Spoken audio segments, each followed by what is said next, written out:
everyone. I am Pastor Misty Howick, and this is Wisdom of Proverbs.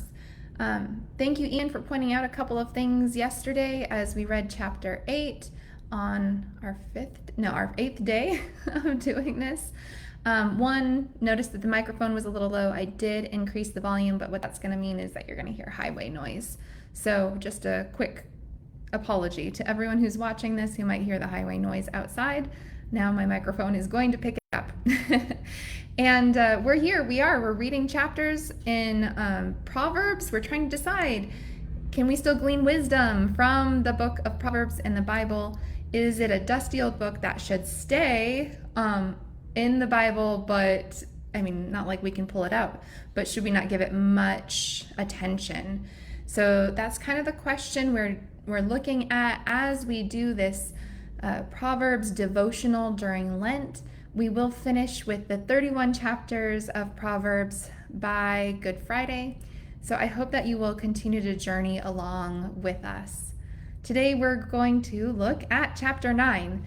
So I'm going to go ahead and I'm going to read it, and we'll point out a couple of things, and I'll get to Ian's second comment there at the end. Wisdom's feast. Wisdom has built her house. She has hewn her 7 pillars. She has slaughtered her animals. She has mixed her wine. She has also set her table. She has sent out her female servants. She calls from the highest places in the town. You who are simple, turn in here. To those without sense, she says, come, eat of my bread and drink of the wine I have mixed. Lay aside immaturity and live, and walk in the way of insight. The next part is general maxims, but it connects these two parts of the chapter. Whoever corrects a scoffer wins abuse. Whoever rebukes the wicked gets hurt. Do not rebuke a scoffer, lest he hate you. Rebuke the wise, and he will love you. Give instruction to the wise, and they will become wiser still. Teach the righteous, and they will gain in learning. The fear of the Lord is the beginning of wisdom, and the knowledge of the Holy One is insight. For by me your days will be multiplied, and years will be added to your life. If you are wise for yourself. If you scoff, you alone will bear it. Folly's invitation and promise. The foolish woman is loud. She is ignorant and knows nothing. She sits at the door of her house, on a seat at the high places of the town. She is calling to those who pass by, who are going straight on their way. You who are simple, turn in here. And to those without sense, she says, stolen water is sweet, and bread eaten in secret is pleasant. But they do not know that the dead are there, that her guests are in the depths of Sheol. So that's chapter 9. Again, talking about wisdom, but also here added the woman of folly, or the foolish woman. And I'll get into kind of how they're compared here in this chapter. But first, yesterday I talked a little bit about wisdom, and in chapter 8 it talked about how long wisdom's been around since the beginning of the creation of the earth. And Ian pointed out that, who knows if the timeline is linear, if it's literal, or if it is more figurative about the way that creation is outlined there. It says wisdom was created by God before everything else, but perhaps wisdom was a part of God and a part of the Trinity. He also compared it, and this is a common comparison, to the chapter of the Gospel of John. The first chapter is in the beginning was the Word, and the Word was with God. And so there's a little bit of comparison there between the Word and wisdom. So the word is logos in Greek, and many have compared that to Jesus, that Jesus is the Word of God, is the Word lived out in the world. But perhaps there's a connection to wisdom in that as well. And wisdom is Sophia, right? Isn't that beautiful? I love that name. So that has special significance, right? The name Sophia, if you're named Sophia. I wanted to just look really quick at the comparison of the two. At first glance, I had to do this, I was like, what is the difference? It seems like they act similarly. Wisdom goes to a high place and says, you are who are simple, turn in here. To those without sense, she says, come eat of my bread and drink of the wine I have mixed. Lay aside immaturity and live and walk in the way of insight. And so does the foolish woman begin her time of speaking, even though it says that she sits at the door of her house on a seat of the high places of town, calling to those who pass by, you who are simple, turn in here. And to those without sense, she says, and then she says something a little bit different. She says, stolen water is sweet, and bread eaten in secret is pleasant. So there is a little bit of a comparison here, and this is just the desire for us to have a dichotomy, to have two things to compare it to. There's a way of righteousness and there's the way of evil. It's easy to think about life in two ways. I'm not saying that that's the way we should look at life, but here in Proverbs, you see that as an example of it. So there's the way of righteousness, the way of wisdom, and then there's the way of folly or foolishness.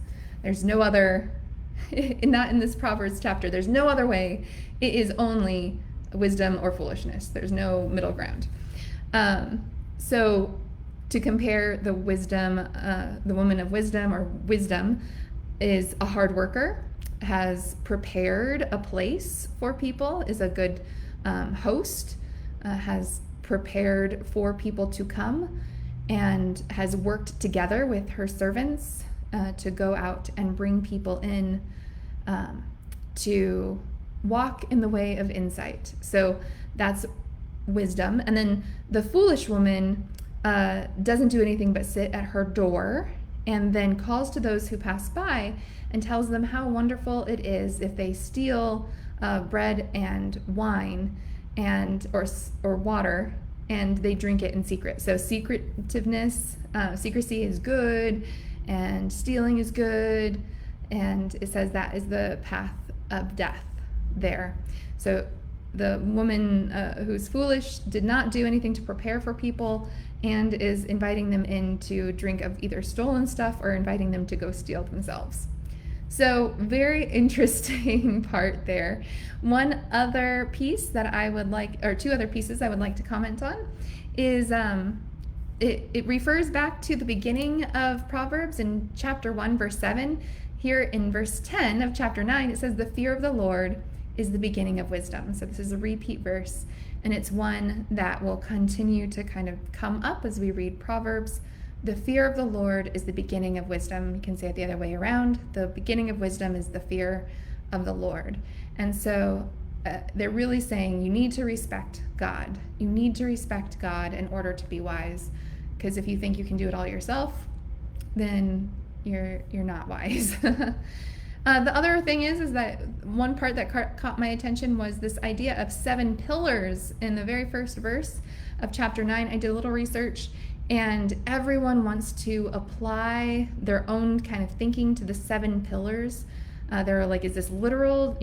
Is there a house with 7 pillars, or is this figurative and there are 7 things we need to think about in order to be wise? Well, it does not say in Proverbs what those 7 pillars are. So if it's figurative, we are on our own. And there are lots of people, even lots of authors, who have published books with the title of 7 Pillars of Wisdom to come up with what they think would be good pillars if you looked at the Proverbs or if you looked through the Bible. And they include ones like the fear of the Lord. Let's see, where goes the other? So other ones that they might include purity, loving peace, counsel, authority. They include things like that. Understanding and knowledge, which is so funny. Wisdom, understanding, knowledge. Anyways, they say that those are part pillars of wisdom. But there was another thought I saw out there that was kind of interesting. They said that the actual building of pillars was a thing in the time that the Proverbs was written, and the wealthy would build houses that had pillars outside, and the normal was three pillars to support the house. And there was a piece of ancient literature about a man who built his house with 12 pillars, and he was very, very, very wealthy. So it's possible that 7 pillars, again, lifts up wisdom to be attractive and powerful and wealthy. And so wisdom builds a house with 7 pillars means more than the normal, more special. And then another thought that I had out there, and others have had too, is why not 7? 7 is not just a lucky number, but it's considered a perfect number for numerologists in the Bible. God created the world in 7 days. And there's other times that it pops up. You forgive your neighbor 7 times 7 times, or 70 times 70 times. So there's lots of different meanings for 7 pillars, and you can take it for what it's worth. But in general, people are saying there's not anything really that you can do with that. So the question is, wisdom and foolishness. What can we glean from today's Bible passage, the chapter 9? What can we glean from it for today? And I really like the idea of listening to someone who invites you in to see what their motive is, right? It feels like the foolish woman's motive is to get people in so that they can, do something wrong, right? Do something secret and be a part of something secret. Instead, the wise woman has decided to open her home up to anyone, and they're not secret, and it's about being cared for, and it's about hospitality. So an interesting piece. I don't know how this applies to me today. I'm going to be very honest. And I would love to hear your thoughts. What does this mean for you? How would you use this? How would you use this chapter today?